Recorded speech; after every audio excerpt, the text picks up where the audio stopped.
어디 지점을 맞고 음봉으로 이렇게 떨어졌죠. 떨어지면 그 다음 캔들 내지는 그 다음 캔들에서 매도로 진입을 하는 겁니다. 그러면 여기 같은 경우에는 50% 지점까지 올라왔죠. 되돌림을 50% 줬기 때문에 보통 50%까지 조금 조정이 깊다 생각되시면 전저점까지만 목표가로 설정을 하고 여러분들이 수익을 내시면 돼요.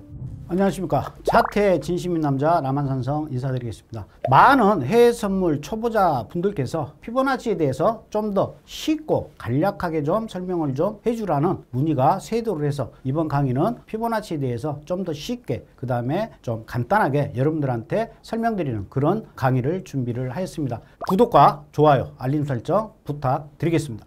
피보나치라는 것은요, 피보나치 수열에 의해서 만들어진 겁니다. 황금 비율 보통 1.618, 그러니까 1대 1.618을 황금 비율로 보통 봅니다. 우리가 보통 신용카드, 명함, 이 가로 세로의 사이즈도 다 1대 1.618이다 이렇게 보시면 되겠고요. 꽃잎들 배열, 조개 껍데기 나선형, 그 다음에 은하계 구조까지 이 보편적 법칙이 이 금융시장의 움직임에도 놀랍게도 적용이 됩니다. 특히 되돌림에 많이 사용을 하죠. 주식이나 암호화폐 가격은 지속적인 상승이나 하락 후에는 일정 수준까지 되돌아가는 경향이 있습니다. 이 되돌아가는 구간을 어디까지 되돌림을 주는지 이 도구가 바로 피보나치다. 이렇게 여러분들이 보시면 되실 것 같아요. 피보나치는요, 총 5개의 선으로 이루어졌습니다. 23.6, 38.2, 50%, 그 다음에 61.8, 76.4 이렇게 5개의 선으로 이루어졌습니다.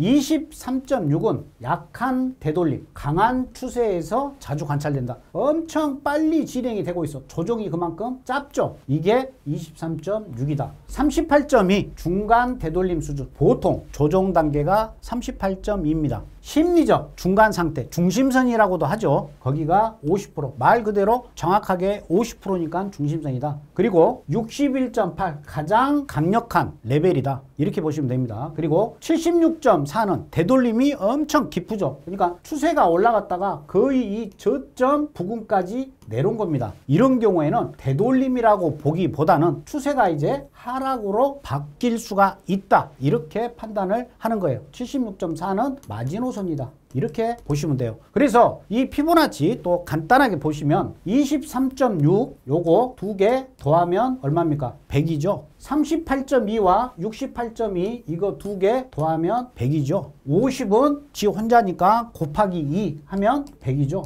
이렇게 형성이 되어 있고 되돌림을 줄 때 이상하리만큼 여기에서는 꼭 조정을 주더라 해서 이 피보나치 보조 도구는 여러분들이 꼭 차트에 그어놓고 거래를 하시는 게 좋습니다. 여기서 더 궁금하신 내용은 아래 노란톡 단톡방에 들어오시면 또 제가 여러분들 질문에 추가적으로 성실하게 답변을 드리도록 하겠습니다. 피보나치 도구 그리는 방법은요, 먼저 추세를 파악을 해야겠죠. 현재 상승으로 올라가느냐 하락으로 내려오느냐 먼저 추세를 파악을 합니다. 그리고 피보나치 도구는 보통 HTS 어느 증권사 선물사가 됐든 간에 HTS에 피보나치 도구가 다 있어요. 그래서 거래 플랫폼에서 이 피보나치 도구를 선택한 다음에 상승 추세였을 때 저점에서 고점으로 드래그를 하면서 그리시면 되고요. 하락 추세였을 때는 고점에서 저점까지 끝과 끝, 여기 같은 경우는 최저점과 최고점이에요. 그러니까 꼬리까지 포함이 된다. 피보나치 그릴 때는 몸통, 종가 기준이 아니고 최고점과 최저점, 꼬리 끝까지 다 드래그를 해가지고 그려 넣으셔야 됩니다. 다음으로 이렇게 드래그를 해서 선을 띄게 되면 23.6부터 76.4까지 자동으로 선들이 분할된 걸 확인하실 수가 있을 겁니다. 실전 활용해서 한번 보도록 하겠습니다. 어떠한 고점에서 쭉 저점, 여기가 이제 저점이 되겠죠. 저점을 그렸더니 이렇게 피보나치 선들이, 왜 그러냐면 저점이 계속 내려갔기 때문에 이 피보나치 선들도 계속 내려갔겠죠. 현 구간은 당일에 시가선 아래에 있을 때예요. 그러면 지금 현재 하락 추세죠. 하락 추세이기 때문에 이제 조정을 줘야 되는데 여기가 바로 이제 23.6% 지점이 되겠죠. 그리고 이 지점이 38.2가 되는 거고 이 지점이 50%가 되고 이 지점이 61.8이 됩니다. 그리고 여기가 76.4가 돼요. 그러면 23.6에서 그냥 바로 진입을 하는 게 아니고 항상 이렇게 올라갔다가 어디를 맞고 떨어질지는 모르지 않습니까? 이렇게 올라갔다가 물론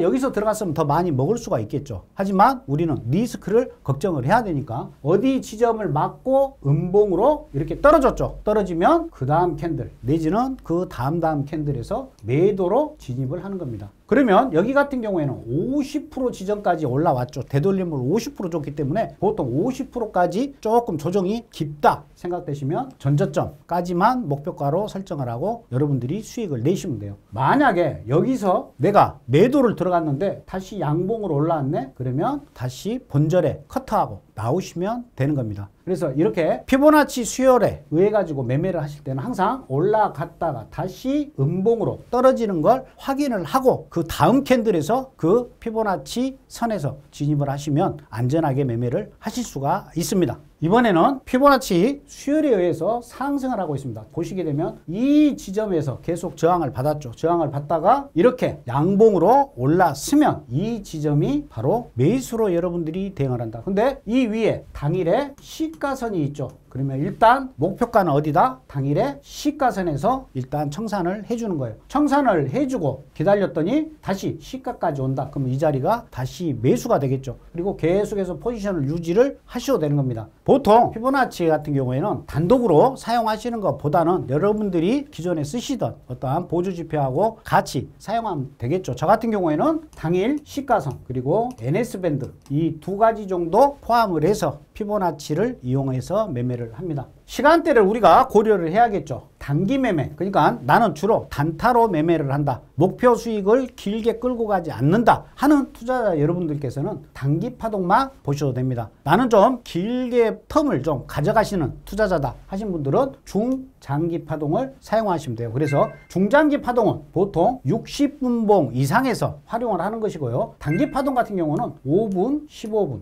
30분 이렇게 짧은 60분 이하의 차트에서 여러분들이 활용을 하시면 됩니다. 이 단기 파동은 유튜브 보시게 되면 제가 지난 시간에도 설명을 드렸듯이 단기 파동은 당일 고점과 저점을 보시면 되세요. 그리고 중기는 해당 주, 그러니까 첫째 주냐, 둘째 주냐, 셋째 주냐 그 월요일부터 금요일까지의 고점과 저점. 그리고 장기 파동은 월, 1월이냐, 2월이냐, 3월이냐 해당 월의 최고점과 최저점을 그냥 피보나치로 대응해서 쓰셔도 됩니다. 그래서 지금까지 피보나치에 대해서 설명드렸습니다. 남한산성이었습니다. 감사합니다.